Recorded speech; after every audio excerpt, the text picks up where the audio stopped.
episode 365 on Monday the 9th of November 2015. I am your host Stephen Layton. Welcome to In My Mug. Welcome to no news. No news. No news this week, I'm afraid. This was recorded a couple of weeks ago because I've been in New York and Copenhagen and I knew I wouldn't get round to doing this. So the news is I either did or didn't finish the New York Marathon. The news is I did or didn't have a birthday. The news is, yeah, there is no news. So anyway, news will be back to normal next week.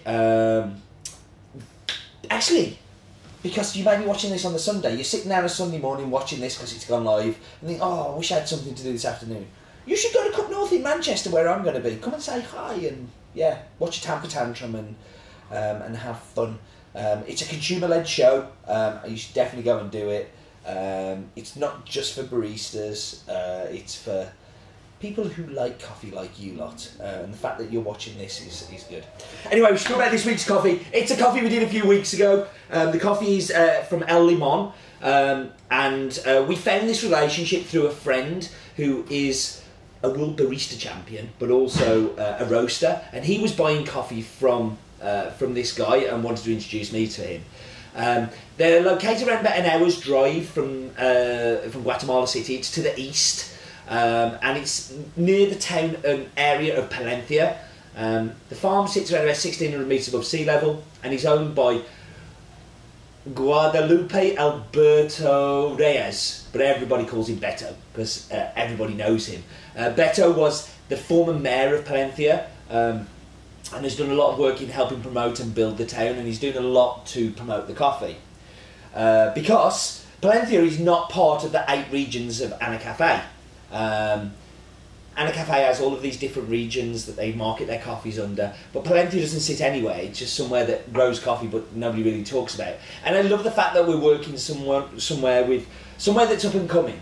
It's very easier to go to Coban or go to Atitlan or go to anywhere else and buy coffee, but this is somewhere that nobody, Huehuetenango or Antigua, but it's nice to go somewhere that isn't really getting the recognition.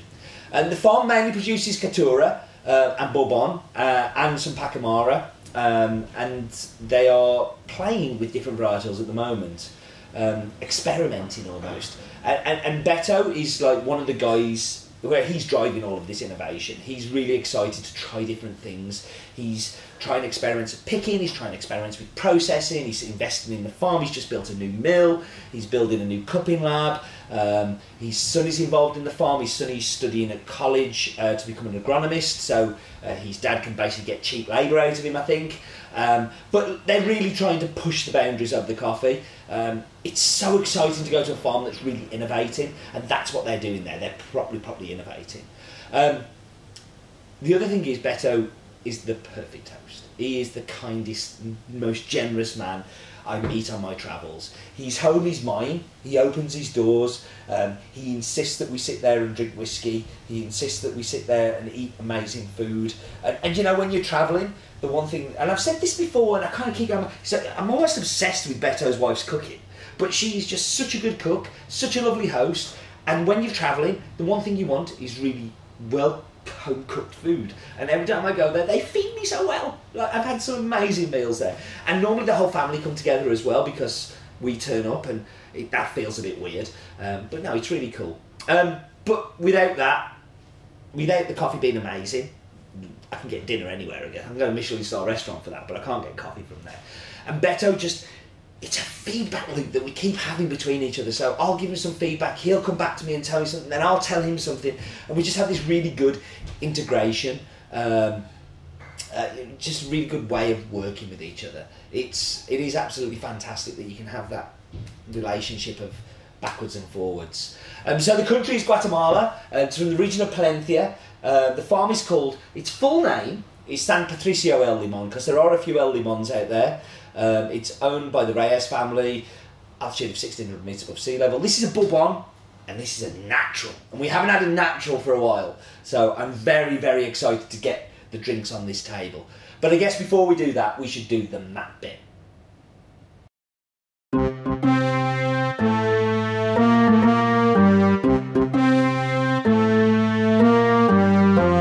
So what I say now is, look at me waving. Look at us go up. Let's go up, up, up and away. And we're going to go up and we're going to look at... Well, that was a bit different. Going to go up and we are going to go to our left. I'm not going to hold any suspense here whatsoever. We are going to Central America. I'm happy about it. I hope you are, because it's delicious coffee. We are going to go and look at Central America. So we can see there we've got Guatemala, we've got Honduras, Nicaragua, Costa Rica, Panama. But we're interested in Guatemala there. So let's go down to Guat. And we can see that we have a fact for you. There are about 21 different original Mayan languages that are still spoken in Guatemala today. You may need that for a pub quiz at some point, or to bore a loved one. But let's go down, and this is an original area for us to be buying coffee from. It's the first time we've ever bought from here. Last year was the first time, and let's just have a quick look. So this is Beto's house. So that's looking at Palencia. You can see that in the distance, and that is the view you get from sitting at the table at his house. And I've sat there and had dinner and just loved it. So we can see the lowest point is Pacific Ocean. The highest point is Trajmulco volcano. I've probably pronounced that and ripped it apart. But let's get a slightly different angle at it. So you see Guatemala City there. Guatemala City, we've talked about with El Bosque, how the urban sprawl of the city has really reached out to the very edges. You never used to be able to see Guatemala City from Palencia. Now you can. It's just crazy. That's how much that city just keeps growing and growing, and the planning laws are so lax and so open that it's eating up all of this farming land that's always been there. You know, and has always been a part of Guatemala. So there you go, just whizzing around there. That's Guatemala City, you can see in the distance, and you really can see it that clearly from Beto's house. It's just unbelievable for the vistas. It's one of the most beautiful places I've sat and eaten amazing food. Have I mentioned Beto's amazing food? Because I keep going on about it, but he fed me twice, and the 2 times he fed me, I think he saved my life. When you're travelling and eating in restaurants and eating in terrible places, it just is having somebody there to kind of go, have some home-cooked food and looking after you and sitting looking out at this beautiful, beautiful view. Really recharged my batteries for the second half of the trip. So there we go. We're going to come down and just look at, that's Palencia, where he was mayor. That's kind of what he did. Everybody knows him in town. As we were driving round, people were bipping their horns and waving at him. And I don't think it was in an aggressive way. I think it was in a loving way. So that was the wonderful and a little bit longer than normal map bit. So, a good map bit. I know it's a good map bit, but now it's time for Roland's Daft Fact of the Week.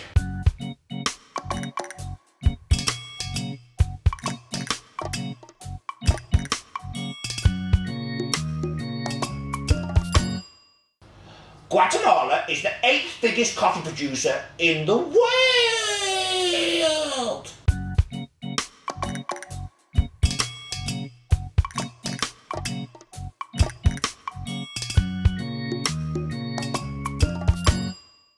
You'll have to excuse Roland. He's all goofed out on goofballs and all the rest of it. And I don't know why you went world, but that's Roland for you.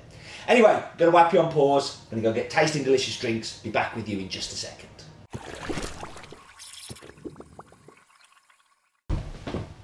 Thank you, Dale Harris. That's Dale Harris. Everybody say hello to Dale. Bye. Bye, Dale. Right, straight into the espresso. It's got a natural funk to it. I know some of you are not going to like this coffee, but I think it smells amazing. So I get like a bitter baker's chocolate, but in a super good way. Like, don't be scared of bitterness. Bitterness is good. But what I get in the aftertaste is something completely different. I'm almost getting like a mushy banana. So like a little bit of banana that's been kind of squished and squashed up. And a little hint of like sherry on the end as well. I mean, that's a super clean and natural. Super clean. A beautiful espresso. Absolutely beautiful espresso. So, into the milk.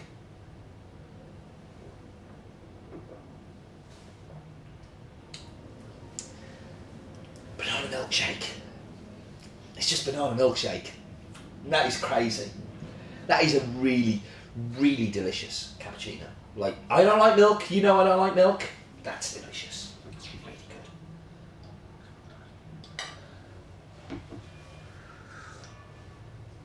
good.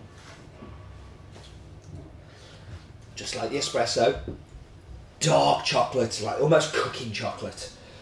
Real bitterness bite to it. But then that mushy banana comes through as well. It's superb. This is an absolutely amazing coffee. This is an experiment that Beto did for us. This was a one-off experiment just to see whether they could do the naturals well. They've only ever really done washed before, but we said, look, if you can do us a lot of naturals, we'd really like it. They've done a stellar job. I really love what Beto's doing. I love working with this farm. I hope this continues for many, many years.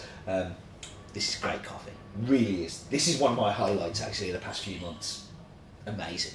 Really, really good. Listen, thank you for joining me. As always, back to normal next week. We'll have news, we'll have focus on. But until then, please, tell your children, tell your friends, tell your grandparents, tell your parents, life is too short for bad coffee.